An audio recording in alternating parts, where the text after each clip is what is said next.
ओम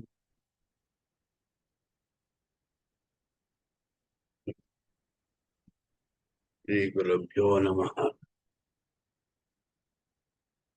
आज ईशोपनिषद अगला श्लोक।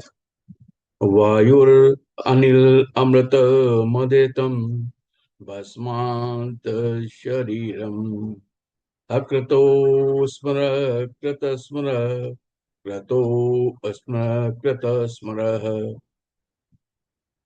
अथ अब वायु, ये प्राण और इंद्रियां, अमृतम अविनाशी, अनिलम समष्टि वायु तत्व में, प्रवेशतु प्रविष्ट हो जाएं, इदम यह शरीरम स्थूल शरीर, भस्मांतम अग्नि में जलकर भस्म हो जाए, भूजात हो जाए। ओम हे सच्चिदानंद, क्रतो यज्ञ में भगवान स्मर, आप मुझ भक्त को स्मरण करें। कृतम मेरे द्वारा किए गए कर्मों का, स्मर स्मरण करें। क्रतो हे भगवान, स्मर आप मुझे स्मरण करें। कृतम मेरे कर्मों को स्मरण स्मरण करें। तो इसमें जो साधक है वो अपने आराध्य देव परब्रह्म पुरुषोत्तम भगवान से प्रार्थना करके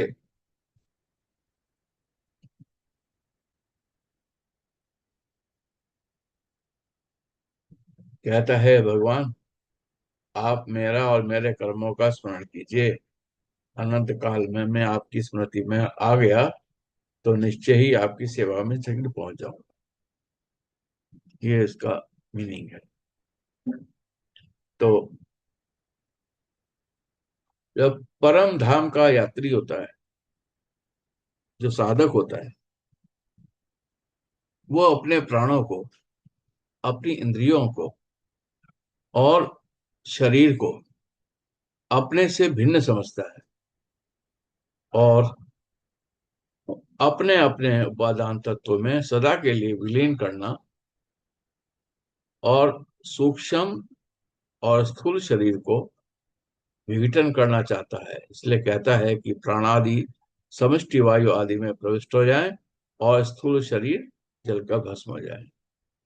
फिर वो अपने भगवान को कहता है कि हे यज्ञ में भगवान विष्णु, सच्चिदानंद विज्ञान स्वरूप परमेश्वर, आप मुझे और मेरे कर्मों को स्मरण कीजिए। आप स्वभाव से ही मेरा और मेरे द्वारा किए गए भक्तिमय कार्य का स्मरण करेंगे, क्योंकि आपने कहा है, अहम स्मरामि मद भक्तम नयामि परमाम गतिम, कि मैं अपने भक्त का स्मरण करता हूँ और उसे परम गति में पहुंचा देता हूँ, यानी कि अपनी सेवा में स्वीकार कर लेता हूँ, क्योंकि ये सर्वश्रेष्ठ गति है। तो ये एक व्याख्या है इसकी। अब हम देखते हैं कि हमारे जो और अ, महर्षि हैं उनकी व्याख्या क्या है। सबसे पहले हम लेते हैं अ, शंकराचार्य जी को। शंकराचार्य जी ने जो बात की है, उन्होंने कहा है कि जो फिजिकल बॉडी है और आत्मा है, said that transient nature of the physical body and importance of atma is very important. And he says that this verse जो हम पढ़ रहे हैं, जो भी हमने अभी पढ़ा, ये रिमाइंडर है कि हमारी जो शरीर है वो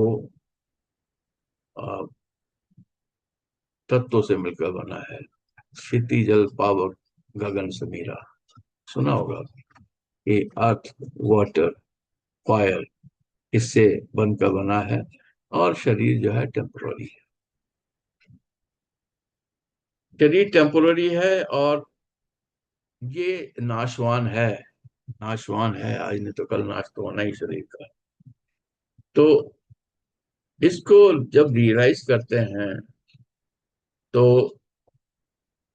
उस समय एक अल्टीमेट रियलिटी जो है, जो ब्रह्म है, जो कि हमारी अल्टीमेट रियलिटी है, उसकी याद आती है ब्रह्म जो है।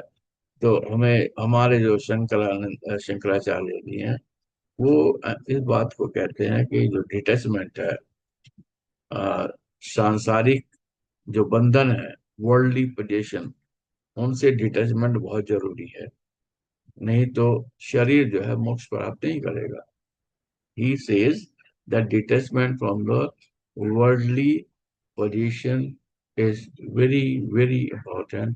Otherwise, the body will not attain moksha. ये शंकराचार्य जी कहते हैं। अब जो हमारे दूसरे अरविंदो हैं, महर्षि अरविंदो, वो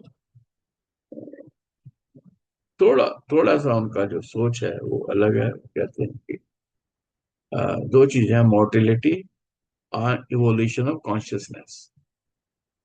वो कहते हैं कि जो फिजिकल बॉडी है, ये तो एक व्हीकल है। It acts as a vehicle for the soul progression. जो आत्मा है, आत्मा आगे बढ़े, आत्मा नेक्स्ट लेवल पे पहुंचे, उसके लिए जो शरीर है वो एक माध्यम है। और कहते हैं कि जब शरीर समाप्त होता है, अपने एलिमेंट्स में पहुंच जाता है, तो जो हमारी ट्रू एसेंस है, जिसको हम आत्मा कहते हैं, स्पिरिट कहते हैं, वो इस बात को महसूस करती है। और अरविंदो फिर कहते हैं कि जो डिवाइन एस्पेक्ट है एग्जिस्टेंस का, और जो भी हम इसको कह सकते हैं, डिवाइन एग्जिस्टेंस कहें या नॉर्मल एग्जिस्टेंस कहें, that encourage individuals to realize their connection to the universal consciousness. ये उसी से हमें यूनिवर्सल कॉन्शियसनेस के बारे में पता चलता है। तो ये अरविंदो जी का कहना है कि अ, वो फिजिकल बॉडी को मानते हैं कि physical body is a vehicle for soul progression, and if you want to progress, then we have to uh, do the good karmas, and it is very necessary that if we really want that the moksha, then um, we have to uh, progress our soul in a very positive way. And third is about the interpretation of Gita Press. Gita Press वाले हमेशा जो है एक spirituality पे, practicality पे बात करते हैं। और वो इस बार भी जो उनका ये श्लोक है, they talk about the spirituality, about the applicability of their philosophical teaching in daily life. They say that the physical body is seen as a temporary shell, and one should not be overly attached to it. Instead, the teachings encourage a focus on action and dharma, guiding individual towards righteousness living while understanding the transitory nature of the existence. ये Gita Press वाले कहते हैं कि भाई, जो physical body है, सबको पता है टेम्पोररी है, और मनुष्य को ज्यादा इसमें अटैचमेंट नहीं रखना चाहिए। इसके अलावा मनुष्य को एक्शन करना चाहिए, कर्म करना चाहिए।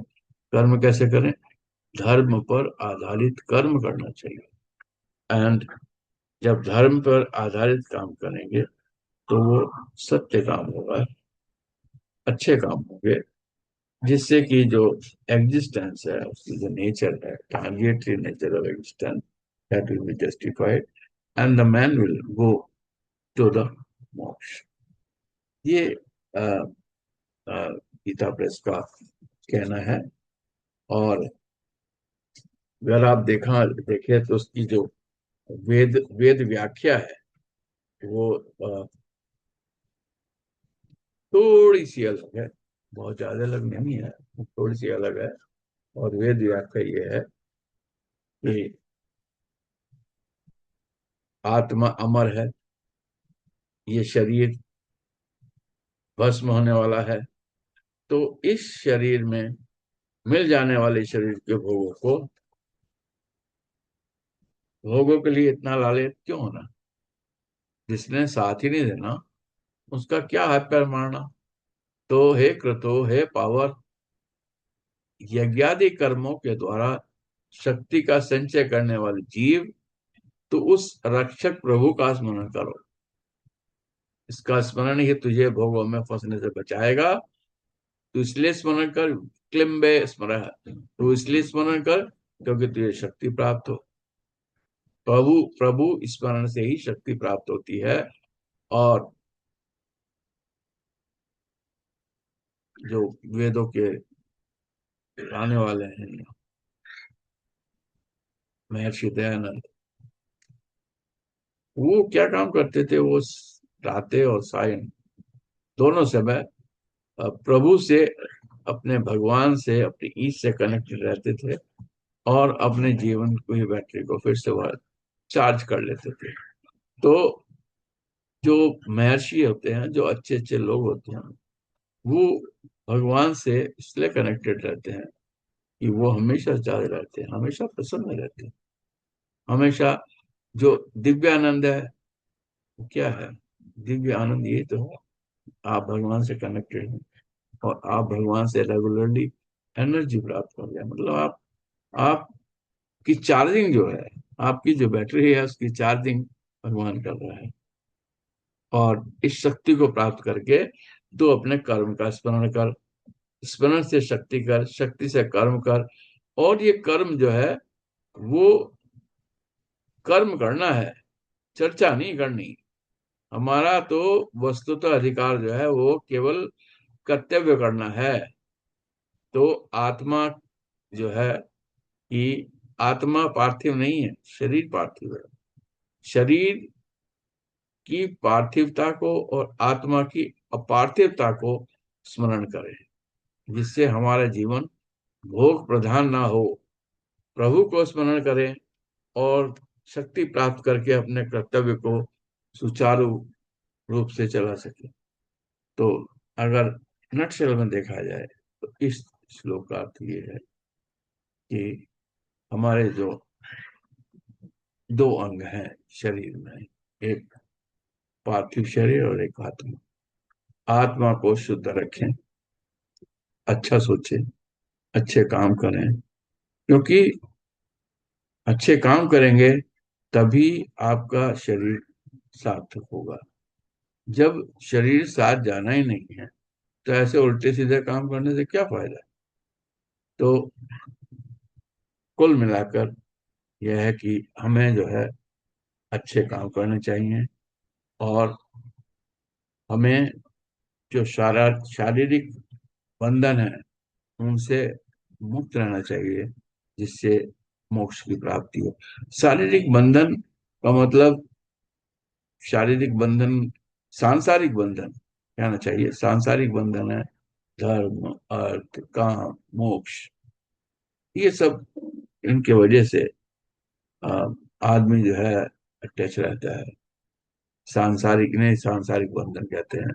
बच्चे से मोह होता है, पुत्र से मोह होता है, या धर्म पत्नी से मोह होता है, बंगले से, गाड़ी से, ये सब जो है इसी में आते हैं। तो इसको त्याग कर और मोक्ष की ओर बढ़े।